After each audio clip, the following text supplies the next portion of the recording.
Hi, I'm Jo Taylor and welcome to the Misadventures podcast.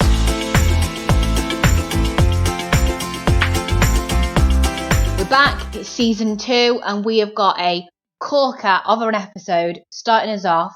We are hearing all about Scott Bennett's adventures, both with his family, with his wife, and they just sound horrific. So I cannot wait for you to hear them. I like that you said adventures and not holidays, since he doesn't seem to actually make it on holiday.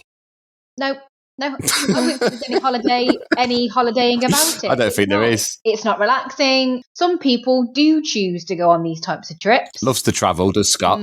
Yeah, in obscure ways as well. It's not something I understand. But anyway, he's done it and he's here to tell the stories. So you don't have to. You don't have to live the nightmare. And aren't we glad that he did it? We are. We so are. Because honestly, I laughed so much during this episode. Not just recording it, but, you know, when you sent me the edit to listen to, I was howling. Loved this episode. Yes, this is a corker, as you say. Yeah, editing it. I had to keep stopping myself because I was laughing. It's very funny, and I couldn't remember some of it because it's been a while. Yeah, I had a little break. And we're back with a bang. I managed the little holiday. Might have managed to catch Corona. Absolutely. Was fun. Yeah, useless. It's like it's my fault. Well, I've been off gallivanting, enjoying myself, and I haven't got the Rona. And you're double jabbed. I'm not even double jabbed. I am double jabbed. I am just a wimp. You are. But I'm over it now. I'm still here to tell the story, you know. So, on with the episode. It's warm, isn't it? It's a warm evening. It's so warm that I'm not able to sit in the man cave. I have had to move to the living room. What, is the man cave warm? Yeah.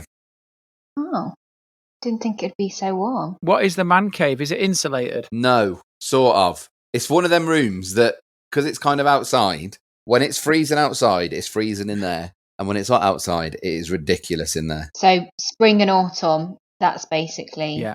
That's it. I can only use it 6 months of the year. So it's not really, it's like a man retreat rather than a man cave, really, isn't it? Yeah, it's my bit of escapism. So I've just stuck the kids on their tablets. So the kids are watching Amazon Prime. So if you hear any kids or the dog barking, I apologise. I will take them out later. In an editing sense, not in a murdering sense.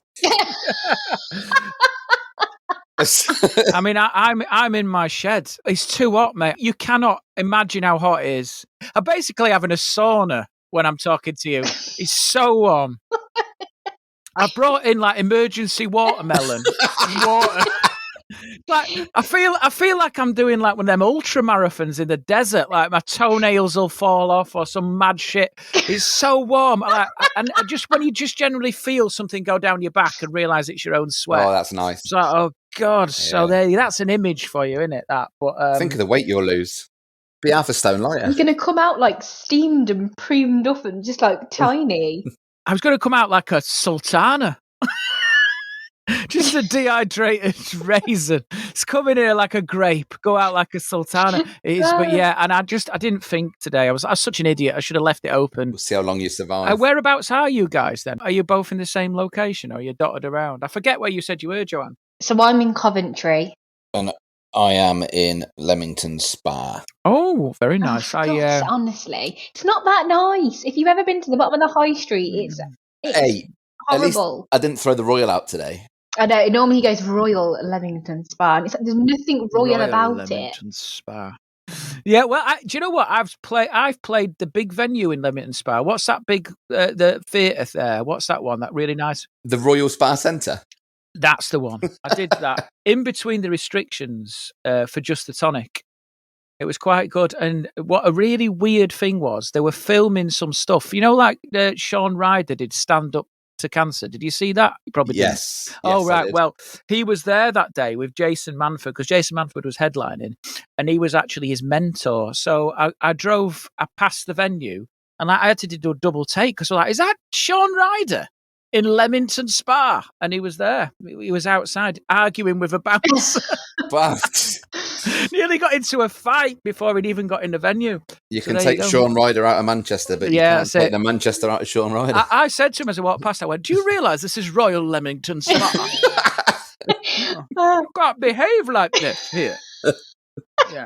Sorry. And Coventry's very nice. I mean, don't lie to me, Christ. I am very aware Coventry is not the best place. I try and get out of Coventry at any given moment. The lockdown has been pretty tough, I'll admit. City of Culture. Coventry panicked so much when they were given the City of Culture 2021 that they started a global lockdown. They were like, people can't come here. We need a bit more time. I am actually doing a gig in Coventry at some point, and I can't remember which venue it is. Is it the Rialto? Yes, that's it. There we are. See, that's down the road from me. So me and Sans will take a little trip. We'll come see you. Yeah, we will. That will be incredible. I'd love that. Yeah. Wow. Yeah. Obviously, we have brought you here, Scott. Tell us about your experience being stranded on a bus. Oh, yeah. Yeah. I mean, this is the thing. I don't really have lots of big jaunts, but I have lots of moments. That's fine. Share them and we can dissect them. Thank you. Well, the first one was like the holiday from hell, basically. I must have been about 11 years old. Now, my parents didn't really take us abroad. I remember, like, the thing is, they tried. My dad was a fireman, and he got a promotion one year. And I think he was like, and it was that time where everyone was going abroad. Do you know what I mean? It was like the 80s. You could go abroad it was like they were giving away coupons in the paper. Just get people abroad. The Benidorm years. Yeah, exactly. It was the Benidorm years. They were like, get abroad. Go away. It was like a never-ending stag do for people in the 80s. And we first of all, they said, we're going to go on a plane. This was before the coach one. And I remember we got to the airport, and I must have been about 12. And my mum and dad forgot that I needed a passport, which was a slight, because my dad was a Yorkshireman. So he just thought, kids go free everywhere. Do you know what I mean? So, like, I mean, this is the point. I've got a joke about this, which is like, my daughter is 5, but she's 3 when we go to the swimming baths. Do you know what I mean? Because 4 on a bus, 3 on a train. She's whatever age she needs to be in that moment, right? So it's like, so my dad was like, well, he's just a kid, love. He's fine. We can put him in the overhead locker. Do you know? It was that sort of like, do you know what I mean? We'll just put him in with the prams in the suitcases. And she was like, no, he needs his own passport. So they had to leave the airport, like, and we had to go to frigging wherever it was. It might have even been Swansea or something insane to get a passport. So we lost like 3-4 days of the holiday, which my dad was like, after that, it was like, right, no planes. So rather than solving blame the airport. Yeah, rather than solving the problem, it's like, I'm out my depth.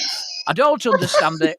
I don't understand this travel. So next year, and he got this offer from this company, and to go on it was a bus to Benidorm, right? So we got it's as horrendous as it sounds, right? It sounds really bad. So we got on this coach to Benidorm, and you knew the signs were wrong when you sort of, you know, when you go with a holiday company who is clinging on to administration.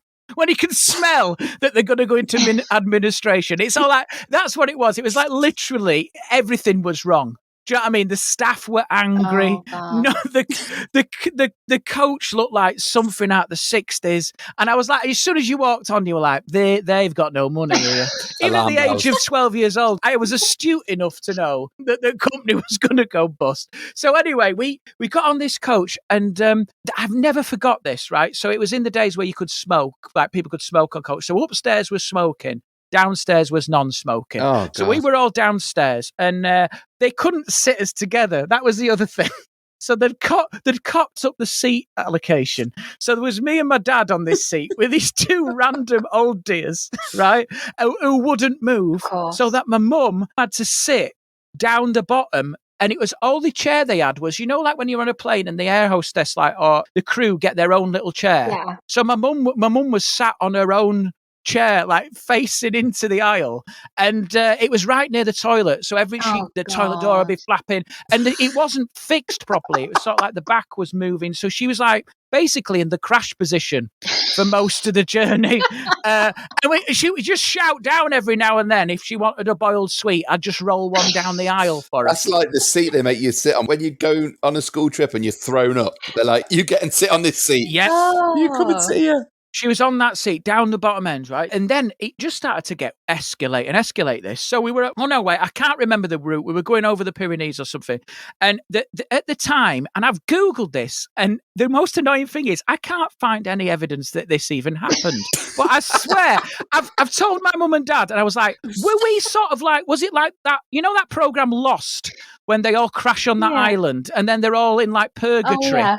I think this was our version of Lost, but a really shit low budget one, because there's no evidence of this happening. But I swear, I've talked to my mum and dad. I said, did this happen? My dad was like, it absolutely happened. So at that time, France and Spain were in a dispute over fruit. Right. Apparently, it was to do with watermelons and stuff. I am not making this up. This is exactly what I remember. And so they weren't trading. So I mean, this is a thing. It sounds ridiculous now that a watermelon can ruin your holiday, but it genuinely did. So they were saying like they're not trading with each other, so they weren't letting people in over the border. So like we'd been on this coach. And the coach, we ended up getting stuck in the Pyrenees in these queues. We were on this coach for 56 hours. Oh my God. Right? I just need to ask. I want to know what the inside of this coach was like. I know it's not like the main thing, but if you're in this coach for this long, I need to know. Obviously, buses used to have those just bench seats, didn't they? Yeah. Is it just that? It was a little bit more modern than that. Oh, right, okay. I wasn't around in the 80s. I don't know what things were like. But did you think it was steam powered or something? How old do you think I am, Joanne? So anyway, it was like a coach, but only just, right? So the thing was, the aircon had gone by day 2, and it was really hot. They'd ran out of water. And the other thing that you don't quite account for is that you're on the Pyrenees. So, like, if you were one side of the coach, you had like a view of the road. If you were at the other side, you had literally a sheer drop. It was absolutely terrifying. So we were stuck on these mountains. There was a woman behind me just going, I can't look. I've got vertigo. I can't look. I'm going to be sick, John. I could just see death down there. Just literally a sheer drop. And the other thing is, I mentioned the smoking. So the other thing, I've never forgot this, right? There were 2 films they had on rotation. It was VHS. Now, you probably don't know what that is, Joanne. I do. All right. So they only had 2 films. 2, right?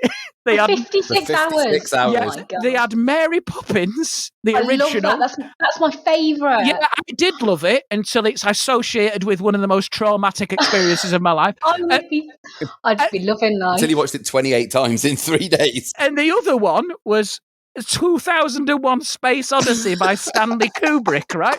Which is a weird film to pick for holiday makers, let's be honest, right? I think they thought that this is going to be such a shit holiday, they need escapism, and they've got to go and is there anywhere further than space? I think that's what they were thinking. So basically, the reps would just swap the films between bottom and top, and it was on all the time, right? And I remember going upstairs, because my mum and dad was like, there's Mary Poppins on upstairs again. Go and sit upstairs. Go if you want to watch it, why don't you go upstairs? So I went upstairs, and honestly, there was so much smoke. It was like the Hong Kong riots up there. It was just like tear gas. You couldn't see anything. All you could see was just mist, right? And then occasionally these kids would come out of it, like just run out of it in vest and pants because it was too hot, like no aircon, and they just run out and go singing Mary Poppins. So if you can imagine, just hear chim chimney, chim chimney, chim exactly. It was like Mary Poppins just coming out the snow. Like, we could have recreated that moment. Do you know what I mean? It sounds like a really shit version, like Star in Their Eyes, like Tonight, Matthew. Oh yeah, going to be Dick Van Dyke. Tonight, Matthew, I'm going to be traumatized for life. this is the best thing as well. And I've checked with my parents and I said, did this happen? My dad was like, yes. So what happens in that situation? I don't know if you've ever been involved in a moment where something's gone off the rails. It sort of brings you together as a community. Do you not feel like? It's like it's worth doing because you see the human spirit come out. Because at first everyone's like, this is ridiculous, getting angry. And then eventually people are like, we've just got to get through it. And then everyone starts, it's that blitz spirit starts to roll through the bus. And people are like, we'll just make the best of it. We'll have a few sing-songs. Unity in trauma, basically, isn't it? Passing sweets around. There was a bit of sing-song. It like sort of bonded people. Basically, it was like Stockholm Syndrome. We've been taken hostage by this company, right? The best thing was then the driver, because my dad went up the front, is a bit of a natural leader, and he said to this driver, he went, "What's going on?" So we finally get to the end of this queue that we'd been in for days, right? And he said, "Oh, I can't go any further." He did it like broken English. He said, and there was guards with weapons and stuff. And so my dad said, we're going to have a whip round for the driver, right? To get him to go through the border. What? So, genuinely, because my dad was like, obviously wasn't going to drive through it, but he was going to like have a whip round so this driver could go and sort of, I don't know if palms were greased. I don't know if that's how it worked, but we're going to try and get him. And the reps were like, yeah, that's a good idea. Because the reps knew that there was the company was on its knees. So anyway, we had a whip round for the driver and he did it. He managed to persuade them. And we put his foot down, and we went across the border into Spain, right? After 56 hours. And I remember, we got to Lloret de Mar, which is an absolute shithole, by the way. So we got to Lloret de Mar, and by then, on the way there, the coach stopped, and one of the reps got off and just said, "I've quit." Oh, no. Honestly, he said, "I can't, I'm sorry. I've not been paid for 6 months. I can't, I'm so sorry this has happened. When you get to the hotel, if you have a word with them, I'm sure you'll sort out a room." So we got to the hotel. No one was booked in. Nothing was paid for. Oh, my God. So he had to negotiate somewhere to stay. And my mum and dad said, I didn't know this because I was asleep between two chairs. I was exhausted. And I'd fallen asleep between two armchairs. So suspended in the crack between them, just sort of suspended. And my mum and dad said they walked into this hotel and there was two Glaswegian women fighting. It was like the early hours of the morning, just wrestling on the floor. We ended up finally getting to where we were meant to be, probably 3 days late again. Yeah, but my dad said, I've talked to my dad about this. I said, "Is that the worst holiday?" He said, "No, it was all right." That was all right, that one. All right. I said, "What do you mean?" I said, "What do you mean it was all right?" I said, It's traumatic. He says, "Yeah, but I complained to ABTA. And got all the money back. He got all the money back, so he had a free holiday. But the thing is, it doesn't sound like it was a holiday, though. It wasn't a holiday. That's not a free holiday. It's put me off going on a coach for life. You know the guy that quit? He probably knew that nothing was booked. He must have known and thought, "Do you know what? I've sat with these people for 56 hours. I'm not going to be the person I'm not putting them through anymore. To when we get to the hotel.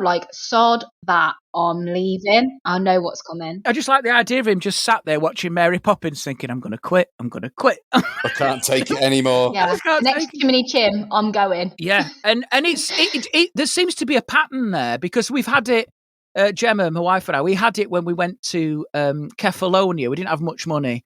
Went to Kefalonia and stayed in this. You always think it's going to be a deal, don't you?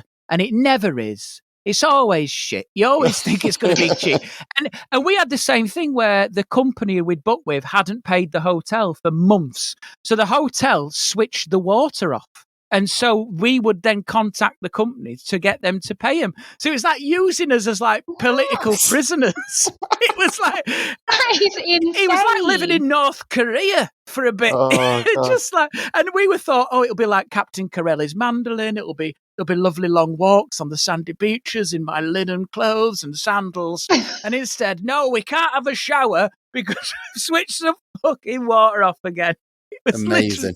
So yeah, it seems to be a pattern that in my holidays, whether I was a kid or now, I'm always held to ransom.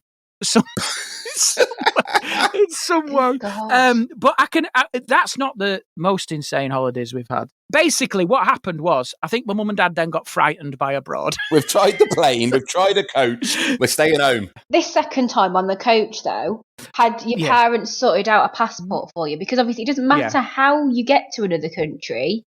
To be let in, you still need a passport. Well, this is true. Yeah, they'd done that this time, so they'd got the passport. Right. That was what I loved about it, is they'd done all that right. They could have just flown. But I think the thing was that the bus thing was so much cheaper. I think that was it. It was like, I love my parents for that, because they didn't have much money. And I look back now and I think you sort of like, you always end up doing better than your parents, generally. And I always think that they must have really struggled to even get that. And now I wish I'd have said to them, you didn't need to, but that was worse than not going anywhere. If you'd have said to me, if you'd have said, we're going to Skegness, I'd have been like, yeah, because that's fine. I don't want to be held hostage by scary Spanish guards over a watermelon strike. Yeah. Do you know what I mean? I'm happy in Peggy, mate. What they did then is they bought a caravan. Nice. So a sideways step in an equally shit gutter. Isn't it? It really is. So they bought this caravan. It wasn't brand new. Now, of course it wasn't. Of course it wasn't. But the interesting thing about caravans is like Gemma is obsessed with them. Like what? Gemma, it really annoys me, because I'm like, I'm 42 and I'm not ready to give up yet. And a caravan is one step towards. Before you know it, I'll be in Millets buying my clothes. I'll be, you know what I mean? I don't want to be one of those people with a big wind mirror holding up traffic on the M5. I don't, because I sort of said to Gemma, I said, I'm a rock and roll comedian. I can't rock and roll. I can't be having imagine me stopping at services with a caravan. Do you know what I mean? It just doesn't seem right, does it? Like, talking about tow bars and jockey wheels. It's such a boring world. But the thing is about it as well is, once you're in that caravan world, like, we've been to my parents when they've stayed on the caravan site, and they're such a weird breed of people, They are. It's very culty, isn't it? It's very it's very strange. They're in the Caravan Club, which is... Of course they are. Of course they are. That is basically swinging under a different name. There's some dark stuff going down at Caravan Club. Spacious dogging, that's what it is. It is. This is a thing, like my parents as well. When they go to the caravan sites, they use the shower. My mum and my dad always go, the shower block's absolutely beautiful. Oh, yeah, that's the shower block. On the shower block. The shower block here, every day, it's absolutely beautiful. And I was like, but you've got a toilet in the caravan. And my dad was like, we don't use that. What? We don't use it. And I was like, what do you do then? And I went in there, they hang their coats in it. Oh my God. I was like, what do you mean you hang your coats in it? They were like, yeah, it's just extra space. We don't need it. There's a lovely shower block. And I'm like, but it's hammering it down with rain. God. Is there like a whole bathroom in the caravan, like a shower and everything? There's a little shower, but it's just such a, I mean, who wants to shit within 2 meters of where you eat as well? I mean, it's weird. It's weird. Yeah. If you can hear someone making a brew while you're having a dump, that is not a holiday, is it? No, it's not a holiday. And what I love about these caravan people, though, is there's a warden, so they like that element of control. There's like barriers. I don't know why there's so much security at caravan sites. I mean, what's going on there? Is the dealing going on? Is it like a big sort of drugs ring? I don't know. But the best thing is as well is like, if you watch the real caravanners, right? They're so like, I remember seeing this couple, right, and they had just arrived, and honestly, they didn't speak to each other. They just knew psychologically both of them had jobs to do. So he was like winding down the stays. She was off doing the all bits and bobs, connecting stuff up. He was doing the water. They just moved. It was like watching a dance. It was like Strictly Caravan Week on Strictly, and they were sort of passing stuff between it. And then I looked back, and they were both just sat down with a glass of wine. He had the barbecue on, and I was like, that was like sex for them. It was like a moment of. It was post-coital. It was post-coital. Yeah. Having a fag in a glass of wine. It was beautiful. But then, does Gemma want a caravan and one that you hook up on the car? Yeah. Oh my God. Yes, she wants us to join that community. And I said to her, she says, but it looks lovely at night with the little lights on. And I was like, yeah, so does Broadmoor Hospital, mate. When they put the table lamps, when they put the table lamps on. Yeah. And it's just like, I just don't like the idea of towing a fiberglass box behind you. It's like, you get away. It's not a holiday, it's work. It's just work. And because she's got this idea that we could just pop away. Like, it's Friday night. We'll just pop away. No, we'll be sat on the and for 4 hours. Scott, you know that you will be doing 75% of the work as well, don't you? That's the thing. Of course, it's going to be lovely for her because it's going to be like, well, you just do that, and I'll just go and sort the plates out and put some dinner together, and you're going to be sweating like a bitch outside. Elbows deep in a chemical toilet. That's what I'll be doing. I'll tell you what gives you the ability to just pop away. Premier Inn. That's right, yeah. Yeah. Or a last-minute deal. That's what you want, a last-minute deal. Pop away then. But the thing was, right, so my parents had bought this caravan, but they were quite crafty. So one of the sites they always used to go to was at Morecambe. Oh, yeah. Right. Now, I don't know if you know, my dad would always set, because every year we went, like that was our holiday then from basically, it must have been sort of 12 right up till I was 15, 3 years of just constant Morecambe. And he'd even... So is this a static caravan? No, it's a mobile caravan, a touring caravan. And he'd say to me, I've booked the holiday. And I said, but we know where we're going. Where are we going, It's Dad? the same every year. And then he'd say, we're going to Morecambe, to try and make it sound exotic. Like we were going somewhere different, because he's a bit of a joker. And I said, no, it's going to be Morecambe. And what they would do, though, is they got this caravan site that was next to Pontins in Morecambe. Now, have you heard of Pontins? I've heard of it. It's like Butlins, right? Isn't it the blue one? Yeah. It's Butlins, but a bit cheap. They're clinging on. Yeah. No, they've gone now. Do you want to know what this Pontins is now at Morecambe? Do you know what it's been redone as? Go on. It's so poetic. It's beautiful. It's a young offenders prison. Honestly, my goodness. It's probably the kids that used to go on holiday there. It's incredible. Yeah. The thing was, so we'd have this caravan site, and my dad says, we can pay, we can get a day pass for Pontins, right? So that became our holiday. And I must admit, right, some of the stuff we did, so I'll just run through some of the things before I get on to the real reason why you wanted to go. So we'd go to Pontins, you could use all the facilities, right?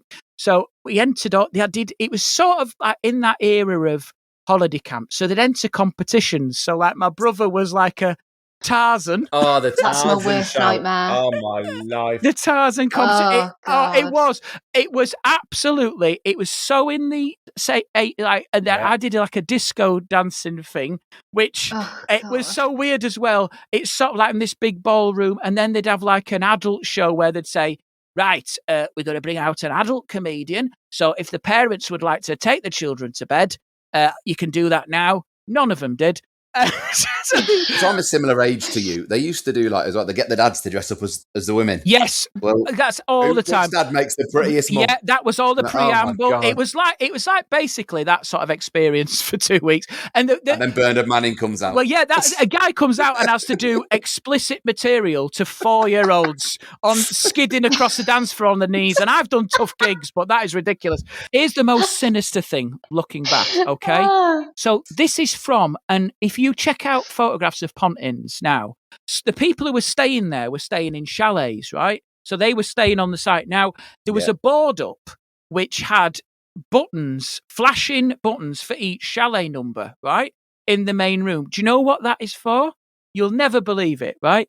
It was it was alerting people when there was a baby crying. Yeah, baby monitors. Yeah. Yeah. So literally, parents locked the chalet door with their children, and then pissed off and got hammered. And the best thing is if you were wanting to know where children were, there's just a massive grid of available children. And the best thing is the Pontins bluecoats would then be on babysitter duty, so they would go, Chalet 251, the baby's crying, and they would go and sort out the baby. It's insane, honestly. That is horrific. It's bizarre, isn't it? It is totally bizarre, but it's the world it was. It was in the 80s. Everything went in the 80s. And this is the most sinister thing I remember. At the end of the night, like they let the Pontins Bluecoats put the kids to bed. That's the thing I didn't say. So their parents wouldn't even put their own children to bed. So they were in something called the Crocodile Club, these kids. Yeah. And there was remember the Crocodile Do you remember? Club. And there was a guy who ran it who, if he's not on a register, I don't, because it was the most, if you're trying to make something look sinister, let me just explain what would happen, right? So the guy, the person who was hosting it, the blue coat, would go, right, everybody, it's 9 p.m. now, so the children are going to bed. So if we could do the good night song, everybody, and this song would come on. It was Good Night, Children, from the evacuations in the war. Oh my. See you in the morning. And they would wave these kids off in single file with complete strangers and this strange guy who ran the Crocodile Club out the fire exit. Just like, good night. And I had visions of that door slamming and them all just being put in a transit van. It was just terrifying. And then you just wave them off. And I remember saying to my dad, where did he go? He was like, I don't know. Do you want a drink? Oh my goodness. So we stayed with our parents, obviously, because we were in the caravan. But yeah, I remember that so vividly. It is frightening, isn't it? Looking back, that you couldn't do it now. It'd be horrendous. They'd never get away with that. Yeah, it's madness. And- Absolute madness. But if they had a caravan you could take anywhere, why go back to the same place? Well, let me tell you this, Joanne. This is the reason. Okay, because if you buy a pass for Pontins, you also get access to all the cafeterias. Right. So what this meant was that Roy, my dad, he loves a bargain, right? I can just imagine Roy. Yeah, I'll send you a picture. He's exactly how you imagine. Yes. So he's basically, he invented when we go swimming, you're under, you're three. But I'm in my school uniform. Like an age chameleon. He invented all that. So what he would say is, he'd be like, right, we get these meals, you can go in, and it's all covered with these tickets, right? So he's basically, every day we'd go into Pontins, queue up, go and get our meal. My dad then started cottoning on, because you'd have to buy them every day. Mm-hmm. My dad started cottoning on and going, they're not checking the kids for tickets. He realised there was a loophole, right? They're only checking the adults. So every time we went, he would send us in advance first. We wouldn't ever go in as a family. So he'd just be like, just if you walk near someone else, you could basically so we was like an undercut. It was like Jason Bourne or something. We would be it just blending in with various families, and then my dad would save the tickets up, and on the Friday he'd go, right, who wants 3 puddings? And then we'd just rinse them, because the food was quite good, you see, so he would just absolutely rinse them. But so yeah, that is the reason we would be staying in a caravan, but 3 meals a day in Pontins, using all the entertainment, and they went bust. I mean, I think we had something to do with it. Yeah, I feel because I think they must have looked at that and gone, how much are we spending on food? How have we got through 50,000 jam roly-polies in 7 days? What's going on? Absolutely. Hang on a minute. Roy is there just filling in his pockets. Maureen, someone's done 300 eclairs at lunch. He's probably still doing it and just piling them in the toilet in the caravan now. He was just putting them down his shorts and stuff.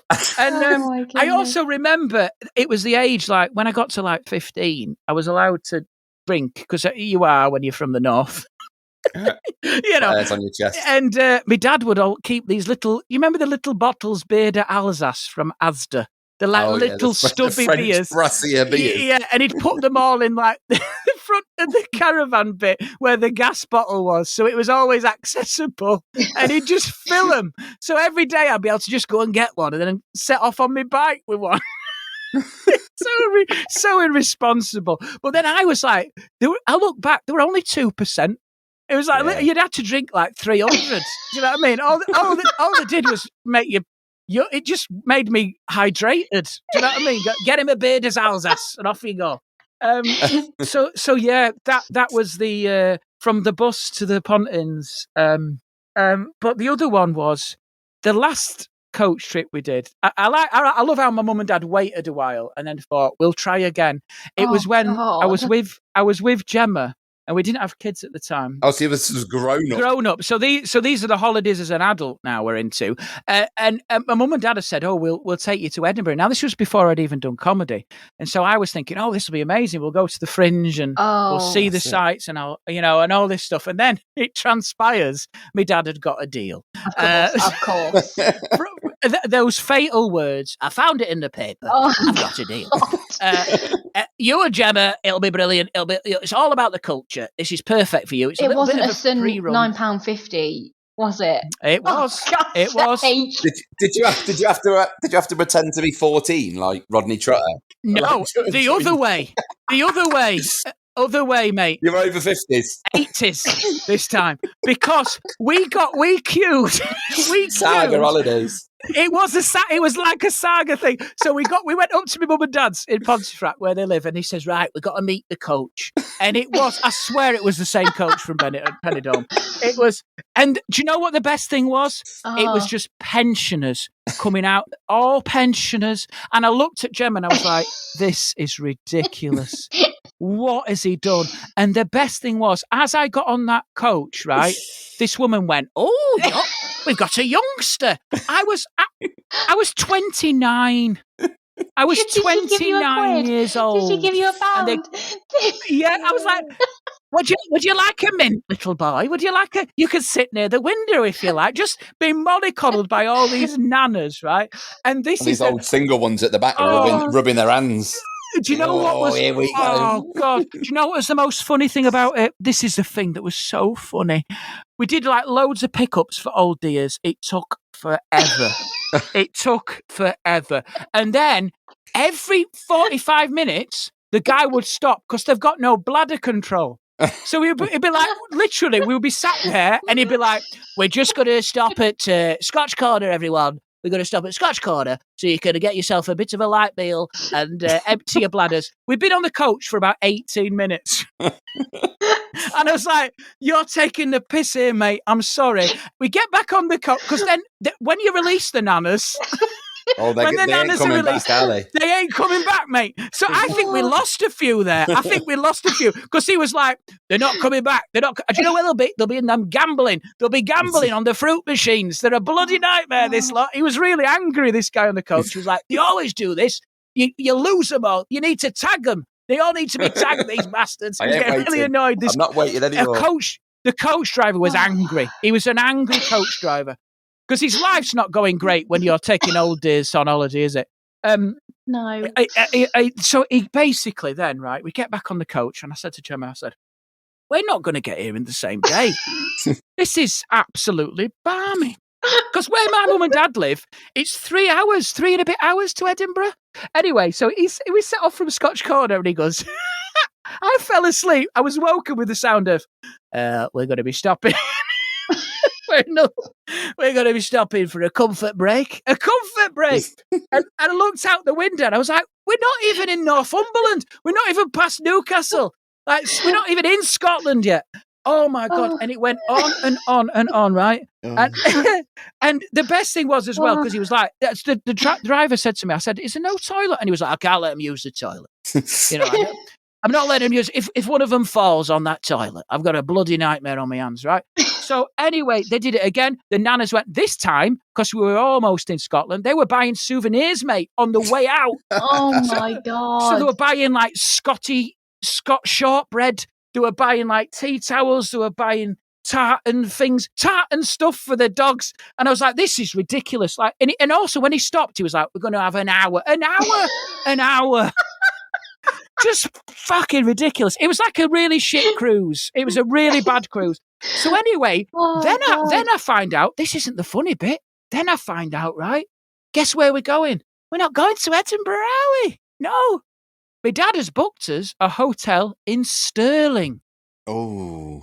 Which is 45 minutes from Edinburgh. Oh, God. So we're not even in Edinburgh. So we get to this. I bet it was about £5 cheaper as well. Oh God! Every penny counts. So we get to the hotel eventually, and it's took us like 5-6 hours. And all you can see is the pensioners. The pensioners are everywhere. I can't get away from them. We're off. It's like all the meals together with the pensioners. The meals are included. That's why we've done it. The meals are included. Go and pretend to be one of them. And it's the same thing as Pontins. And so every day then, when we wanted to go anywhere, it was part of the bus code. And it was the same system. It was like you were part of us. It was indoctrination. And every day we'd have to go with them. And then we went to the military tattoo, which is awful. I'm sorry. I know it's a tradition. Good? Well, it's good once, all right? But when you're going like, and they just loved it, these pensioners. They loved it, the bagpipes, and they couldn't get enough of it back on the coach. But then we had to go to an early show because they're not allowed to be out past 10. Oh, my God. And then so basically we went on a saga holiday. How long was this trip for, Scott? It was for 3 days. It is one of those things that I thought, if you're a pensioner, it's probably lovely. But when you're 29, it was just, and my mum and dad know they'd ballsed up. They knew it. I was just, this is a ridiculous But were they in denial? Were situation. they like, oh, this is lovely. Like, just enjoy yourself. We just wanted to do something nice for you. Leave us at home. That would have been the nice thing. Yeah. Yes. This is where I'm going with it, is now, as an adult, and I'm responsible for my own holidays, I tend to go and push the boat out a bit. Right. Because I think it's become, from being scarred as a kid on all these holidays, I think you get to the point where you go, and I'm a firm believer in this, you buy well, buy once, right? You get what you pay for. Yeah. There's no point scrimping and saving on an holiday and then laying there going, I'm not enjoying this. It is 100%. pointless. Yeah. So you might as well struggle to pay for it and go big. Yeah. So, because me and Gemma, we have tried to do it cheap. I mentioned that one where they switch the water off. The one after that, she's beaten it out of my system, basically, because it's a trait that's in my from your dad, psyche, it? which is because from my dad, and Gemma's gradually dragged it out of me. And because we decided this is stupid as well. We hit the point, we'd finished uni, and then we saw like loads of people were like traveling and being a bit free spirited, and it's not us, right? But we thought, we're going to try it. Let's just try it. What's the worst that could So happen? instead, what's the worst that could happen? I tell the worst that could happen is this, right? So we said we're just going to get a flight somewhere, and we said, I tell you where's nice, Corsica. Corsica's beautiful. So we got a flight to Corsica. We had no hotel. We took a tent. No. We'll wing it. We'll camp when we're there. Yeah. It'll be fine. We'll wing it. It'll be fine. We'll camp somewhere. Yeah. It'll be absolutely fine. Landed in Corsica, got a taxi. First campsite full. Second campsite full. Third campsite, not very nice. Loads of space, obviously, because it's a shithole. So we got in there, and what I didn't realise is sleeping in a tent in England is fine. Sleeping in a tent in a Mediterranean country was like spending a week inside a samosa. And I said to Gemma, you could see the condensation. Oh. Basically, it was like we were brewing beer in the tent. And it was just, there was no, we it had sounds no the least romantic thing in the world. Everyone can hear you because it's a piece of canvas. There's no privacy. And the worst thing was as well, we didn't have an airbed, so we were literally on like a roll mat. It was like SAS, Are You Tough Enough? It was awful. And what's then the worst verdict? thing was, Are you tough enough? Or no, I'm not tough enough to do that, because the other thing was as well is we didn't realise how expensive Corsica was. Like, it's one of the most expensive resorts, apparently. Oh, really? I didn't know this, and I knew this when we went for a meal, and I ordered half a lager, and it was £7.20. Oh, jeez. And I said to Gemma, I went, so we're in a tent in the most expensive part of the world. This is fantastic. Absolutely brilliant, this. So that was a disaster. So as a result of that, right, we said, right, we're going to push the boat out. And what better time to push the boat out than your honeymoon, right? So this is what we decided to do. But problem is, I'm haunted by stuff going wrong. It seems to happen. I seem to attract it. So we'd booked a honeymoon to Malta. Have you ever been to Malta? I've been to Malta. It's nice, isn't it? It is nice. And we went 5-star, right? And what's really interesting in that environment is you go from being a working class person to being an absolute bastard. in the flap of a hummingbird's wing. It really, I think, if I was in that environment of being waited on like that, it changes you mentally. It does, because you start to believe that you're someone important. It's a weird thing. I'll just give you an example, because we're sort of like, we were laid round the pool, right? And I noticed the guy was coming round getting everyone drinks. You didn't have to move, all inclusive. He was just asking you what you wanted. And I was watching him. He was this young lad, and he was sort of sweating, and I was like, the bar's there. I'm not going to have someone do that. I feel weird about it. So I went to the bar and I bought drinks and stuff. That was day 1. By day 3, we were both laid on the sun lounger. Gemma's going, "Where's my bloody Chardonnay? Where is it? I am dry, you absolute peasant. Come on. Quick. Just like, honestly, no. I mean, we were like London gentry. We got quite into it. We had spas and stuff. It was very nice. The only problem was there was a slight incident, right? So we'd booked this holiday and we thought we're going to do everything that we always wanted to do. We went swimming with dolphins. Now, here's the problem. When someone says you go swinging with dolphins, right? Swinging with dolphins. Yeah.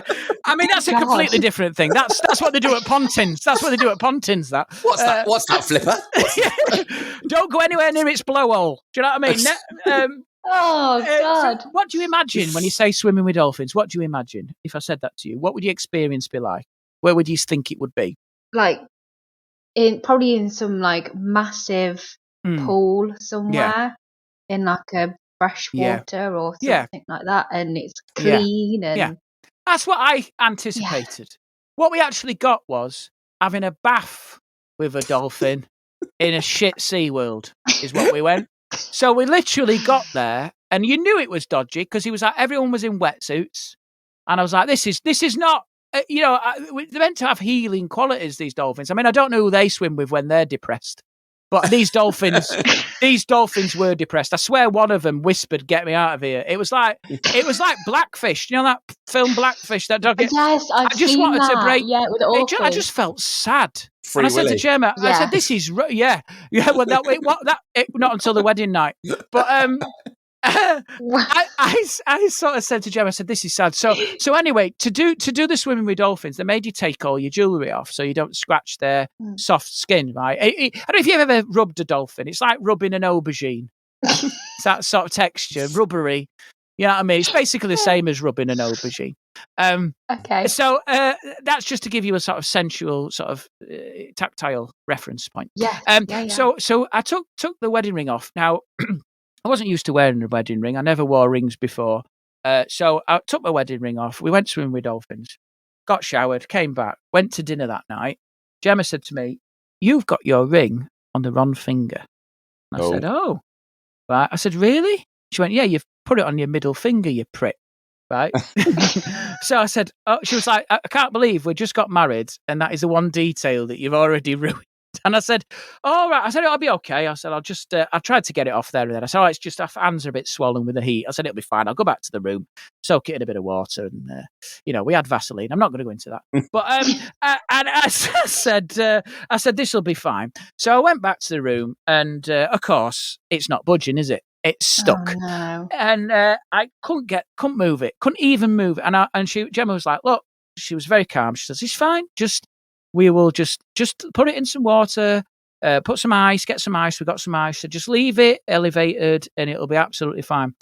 Get towards midnight and it's starting to discolour a bit. And I'm like, "Oh, God, it's getting fat around." Like the string around a pork loin joint. It's like that.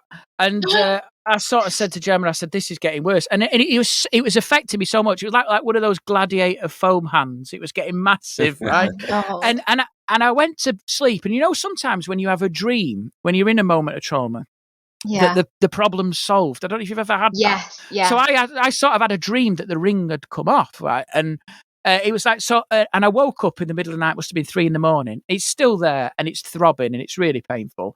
And we had like 8 days to go on this honeymoon. And I said to Gemma, I said, "I can't carry on like this." And she's right. Let's go down. So we went down to the reception. We asked the guy, and they just disappeared. And then they kept bringing various things. It was like a comedy sketch of things to try and move this ring. We had a guy come back with some olive oil. Another guy came back with butter. Another guy It was just various, solutions on, and they were all stifling laughter. What have we got that's lubricating? This, a blotchy, red, sweaty Englishman on his honeymoon with his wedding ring he's been wearing for 2 days, and he's already ballsed it up. So then they said, look, you're going to have to go to the hospital, like the walk-in centre. I don't know what's going on with Malta's healthcare, but this hospital was brutal. It was like Florence Nightingale could have still been the nurse there. It was that old and decrepit. Do you know when you open the double doors and they're not even automatic? That was the first worry. When you open the doors and you can hear someone screaming in pain. Oh, God. It was like, it's not the right place to be. Anyway, and I went up to the reception and they sort of took they laughed. And then he sort of said, right, okay, well, just sit down there then. And then obviously it was health insurance, but I had to wait, and then they saw me, and I had various doctors coming in. So, like, I swear they got less and less senior. So the first guy came in, and he sort of tried to move it. He had this little, like, cutter thing that they put underneath, and like a diamond wheel, and that really hurt. It didn't move it at all. Then they had another guy come in with some pliers. Then I think the third guy who came in was the porter because he had a bin under his arm. So I think he just came in to have a look. Eventually, they managed to get these like pincer things that sort of bent it. It was like So they bent it, and then they cut the ring in half, and it came off, and they gave me 2 halves back. And I had to fly home with 2 halves on the wedding ring, and explain to everyone why I was. It looked like we'd just had a row and got like on that plane. We'd been divorced. Do you know what I mean? She had a wedding ring on, and this is what's left of the marriage. Put mine in the wrong finger. Yeah. So that was that. Goodness. What an honeymoon! So did you get a new wedding ring? Yeah, I went and got a new one, and were you trusted with another one? She made me put it on a chain. Oh my goodness! I put it on a chain because I don't trust you to get it on the right finger. Which, and it was just like one of those moments where you just go, it's like one of those moments, when you've done it, you just want to shout, Mom! Yeah. It's like that moment of helplessness, in a way. What did you think of the swimming with dolphins? Rubbish. Did you do it? Oh, right, okay. Rubbish. It was rubbish. I mean, this is the thing as well. It was organised, but they'd have 2 dolphins and you'd hold on and they'd pull you along. But they didn't want to be there. Yeah, I don't get what the big fascination is with swimming with dolphins. I think it's this thing back in maybe like the 2000s. It was kind of this sign of you're going somewhere fancy, you're going abroad, and it's like it's this thing to do. And I've just never understood it. Yeah, I've never got it. I've always been like, nah, not for me. I don't want to do it. I think it's one of those things now that if it was in the influencer generation, there'd be a load of films of people doing it and selfies with a frigging dolphin stuff. And I think it was quite a thing. It was. In 2000, we got married in 2006. So it was quite a thing at the time. It was massive back then. Yeah. Yeah, they got healing properties and it's magical. And I was like, if you do it in a bay when they're in the natural habitat, not when they're in SeaWorld, mate. Yeah, I don't agree with all of that kind of like the captivity of it all. I don't really like it. No, and I said to Gemma, I said this is meant to be a romantic holiday in our and I feel like I'm exploiting a mammal. A dolphin. Abusing a dolphin. I just came away feeling sad. So it's one of those things, I think, when you do it, it's like honeymoons are weird as well, I think, honeymoons, because everyone knows you're on your honeymoon. That's a weird thing, don't you think? They're all going like, honeymooners, look. Swimming with dolphins. Look at you. You look tired this morning, sir. Why do you expect you to be blissfully happy? Oh, look at that. Look at it. They always say the same things. Oh, it won't always be like this. Yeah, 2 days when I put my ring on the wrong finger. Oh, my goodness. But yeah, it's that. We've never done it since. But the final holiday that we did was obviously now we got kids and stuff. Yeah, we sort of go on holiday, and the problem is with your kids is we go away, right? But you wouldn't call it a holiday. Oh my God, yeah. It's not. It's stress on tour. Yeah. Really. Parenting abroad. That's what I call It's it. just taking your problems round the globe. That's what Yeah. you're just sharing it with everyone. Yeah. Is what you're doing. And the really weird thing is, if you ever think about it, like they give you a free child place, right? Because your kid's like 2, 3, they're not getting anything out of that holiday. Mm-hmm. They're not making memories. None of Yeah. it's going in. You might as well take a cushion with you. You'd have more peace. I don't get it. Obviously, it just must be a case of they've either got no one to leave the child with, or I don't know.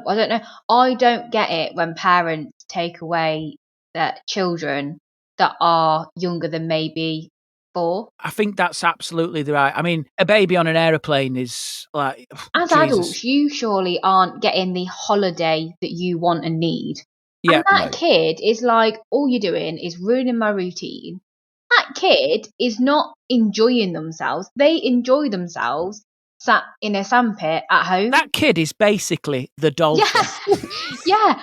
Like if you can leave the kid at home, I think do it. Yeah. But I haven't got kids though, so that's my mentality. Well, no, it sounds like we're all of a similar ilk. The first time we took the twins abroad, they were both. How old are they? They're 8 now. They were 4 and a bit the first time we took them abroad. We thought we won't go far. We just went like Menorca, 2 hours on a plane. I can't handle more than that just in case.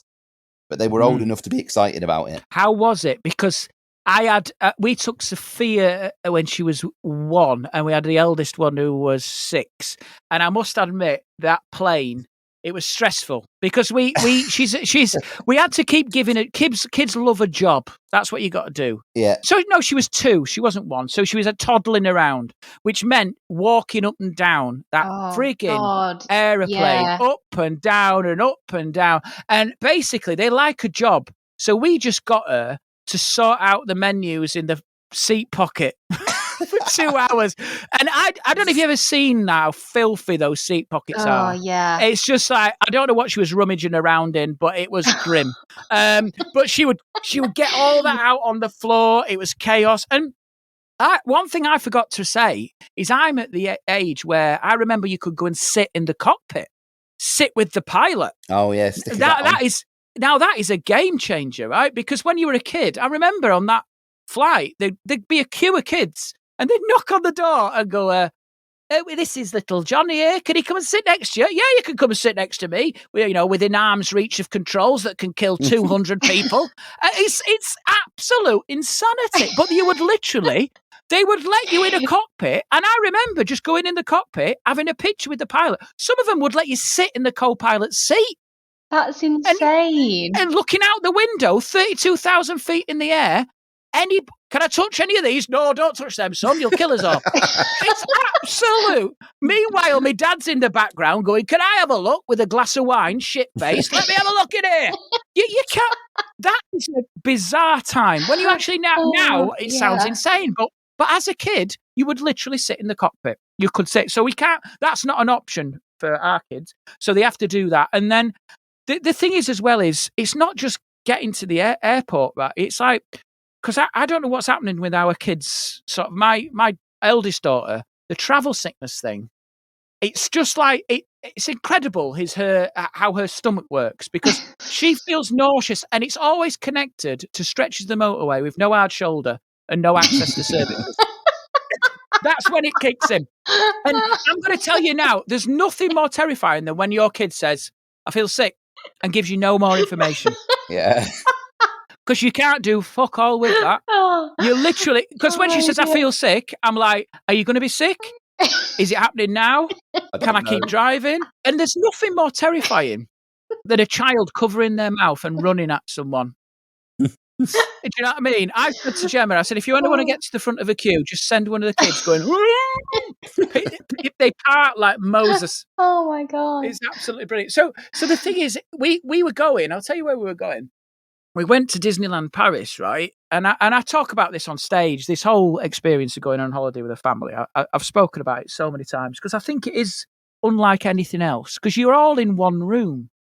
Like you're in a family room, which is like a hurricane relief situation. It's not, you're sort of all together. And like, I remember me and Gemma going, I can't sleep. Well, because we're in bed at 6:45. Of course you can't sleep because we're all lights out because we've got tiny children. Oh, God. Do you know what I mean? And we have to, if we talk to each other, we have to text. That's not a holiday. You've just paid a lot of money to have an early bedtime. $2,500 to be held hostage by your own kids. That's it. basically what it is. And the best thing is as well is you sort of like, you come back shattered because the little one would always get into bed with us. But like she'd get into bed in the middle of the night from the bottom of the quilt, which is just terrifying. Like just waking up and seeing a mound come towards you. I mean, you never. It's like that. The Ring, that Japanese horror film. I was shitting myself. And then this is a really sweet thing. The last thing I'll say though is that, and I've thought about this a lot. I think that kids do transcend that, like all that stress and stuff, and they don't see any of that. Right, partly because they're selfish. However, partly because they see joy in little things. Like, you know what I mean? Like they have like joy in just little moments. Like, yeah. And the prime example is when we were on a holiday in the hotel room, we had like a key card. You know what I mean? Like a plastic key card. Mm-hmm. That was their Disneyland. Oh, God. So every day. As if I paid all this money, I could have just took you to a Premier Inn. Yeah, we could have gone to a travel lodge in Watford. Basically. And every day they would come up and they'd get excited about using the card. And we'd have to like let the first one use it. And then we'd go in the room and then say, "Did you enjoy that?" And then we'd all have to go back out in the corridor and do it for the eldest. And we do it every day. And so much so that I think if I say to my kids now, if I brought them in here and said, "Did you enjoy Disneyland?" I say, "Who did you meet?" And they'd be like, "Cinderella, Mickey Mouse." And I'd say, "What was the best thing about that holiday?" They'll go, "That door." Oh my God, that would cripple me. I'd be like, no. But don't you think it's sweet in a way? It is. It's sort of oh yeah. In a really annoying way. It is annoying, but it sort of made me realise that maybe we got it all wrong. Really, like I think like you do these things for your kids to try and. I don't think they care. I don't think they care about them. And they really don't care. No. I mean, I think that's because they've got no empathy. I think parents care far more about what they think, about the enjoyment they think their kids are going to get from Disney because they know what it is, than how much enjoyment the kids actually get. Oh, absolutely. So, totally. And at a certain age, obviously, I think once kids get to like that kind of like 11, 12, 13, absolutely. Obviously it's a totally different thing then, isn't it? They've got actual interests or they've got the things that they're obsessed about and whatever.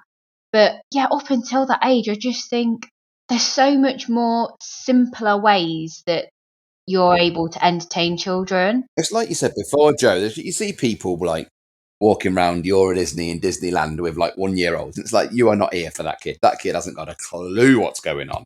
You could have took them to Alton Towers. You're here for you. Yeah. And that's the thing. If the parents want, you're walking around with a fleshy backpack. Essentially, that's all you're doing. Yeah. If the parents want to go to Disneyland, go. Don't pretend you're going for your kid. Home. Yeah, you don't. That 1-year-old is going to get nothing out of it. I think though, they do it though because you need your kids to make yourself not look weird. Oh. Because if you're God, you joking? No, a grown adult queuing up for the Toy Story ride and then having. No, I'd be at the front. Do you know what the best thing about that is though? Having seen that happen, because if you're just a solo guy on his own, they put you with a family because you can't be in a car on your own. So then they have a family picture on the Toy Story ride. And they were like, "Who's that?" "Oh, that's Kevin. That's Kevin from Doncaster. We don't know who he is." I did go to a theme park on my own when I was in America. I didn't intend to go to a theme park on my own. I went to Dollywood and I didn't realise it was a theme park. The Dolly Parton thing. Yeah. I thought it was a bit like kind of like a Graceland for Dolly, and it's not. It's a theme park. It's Dalton Towers. Yeah, right. So I go there, and I'm in this queue to go on this ride, and the exact thing that you just explained, Scott, happened.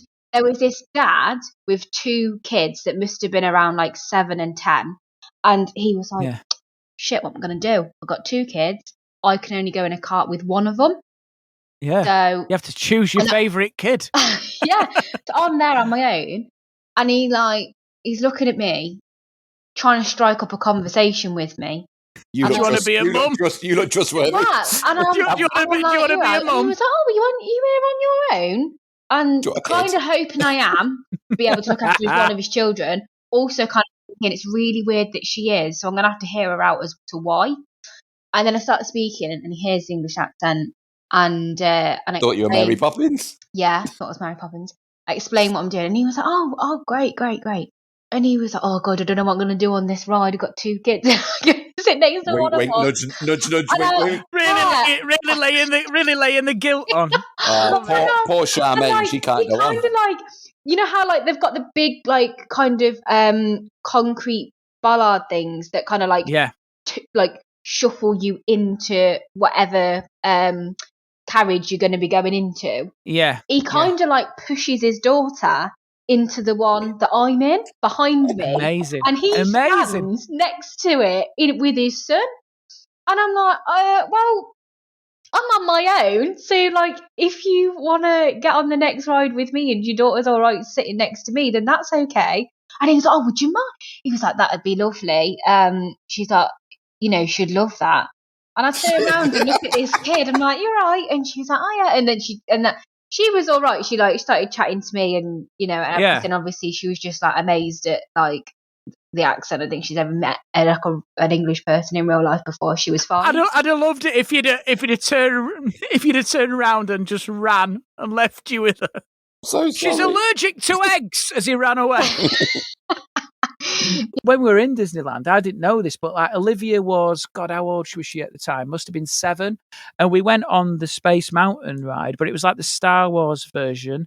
And I didn't realise it's a proper roller coaster. It goes upside down. I did that to my kids. It's upside down. So like Olivia's in the queue and she's going in the dark. And she's going, is this going to be fun? I was like, yeah. And she just absolutely bricked herself. Like literally just going, we're going upside down. It was really funny. listening to this little voice do a commentary. We've just gone upside down again.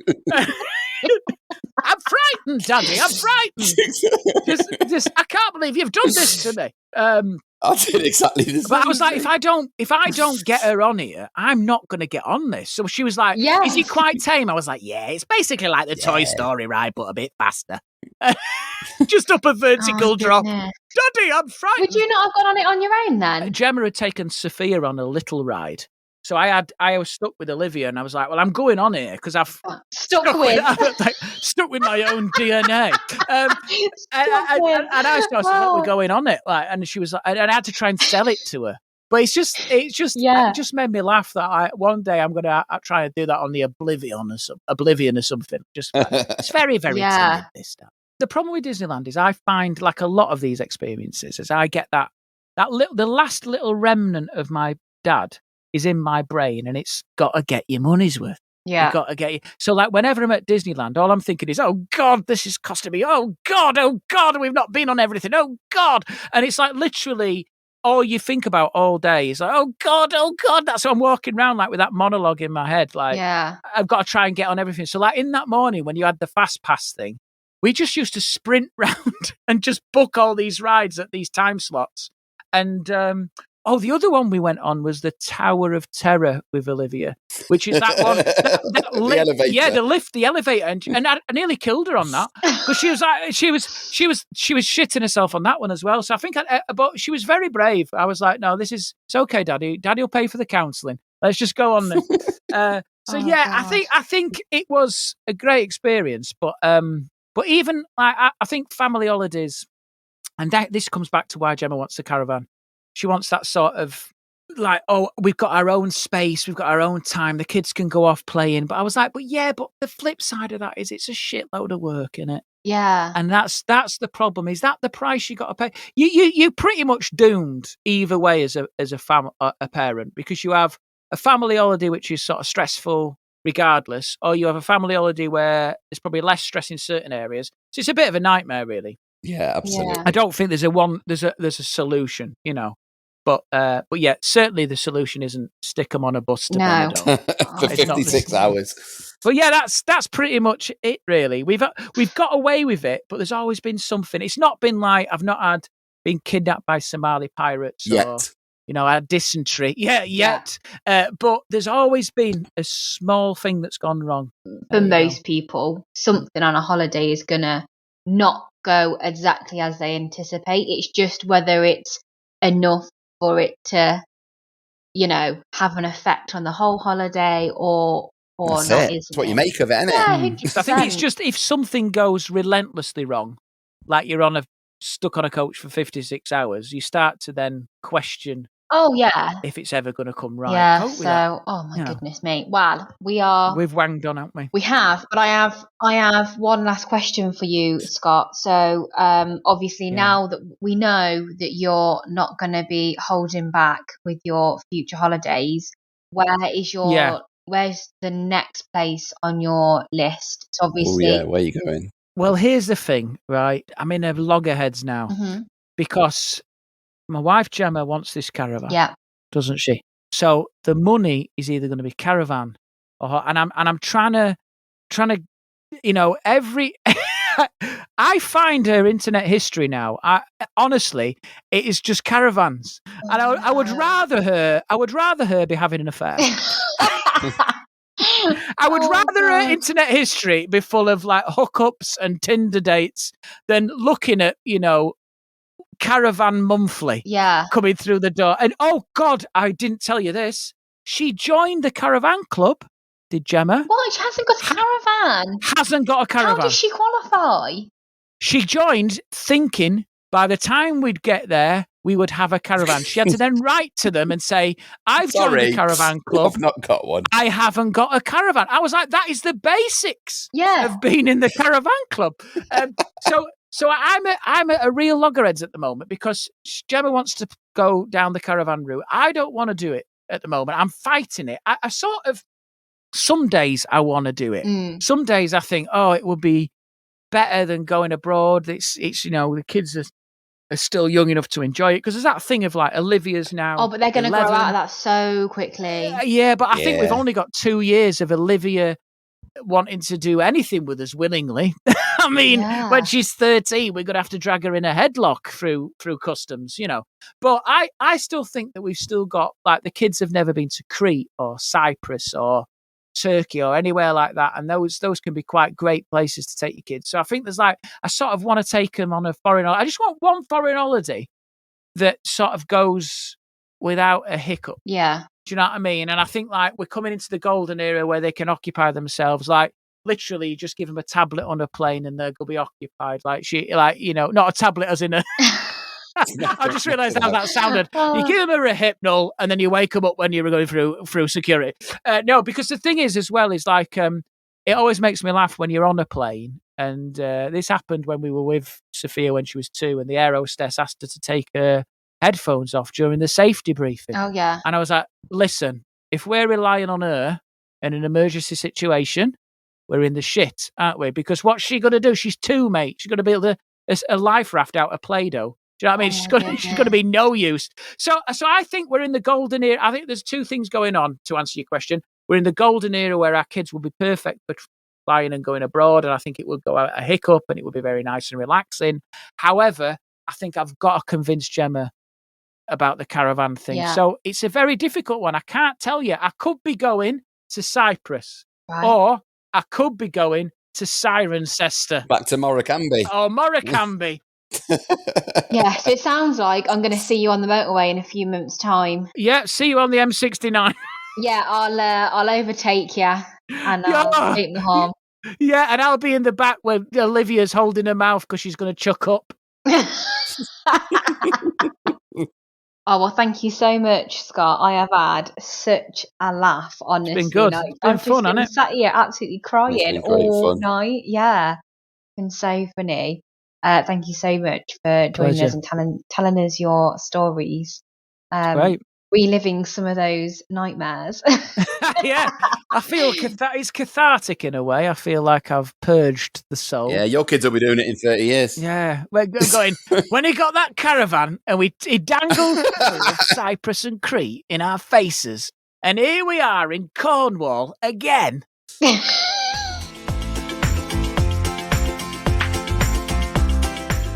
We have now heard Scott's adventures. And do you see why I call them adventures? Because they absolutely, as we said in the intro, not holidays in any way. They're not even adventures, really. You could pick a more like relevant word for them, like excursions from hell, shit shows. Any of the above. And to be fair, going by the tail end of the episode, it doesn't sound like he's going to be going on a holiday anytime soon either. If Gemma gets her way, There'll be lots of travelling. Not actually going anywhere. Yeah, loads of driving, holding people up, just being the bane of people's lives, towing a caravan. Yeah, it's not good, is it?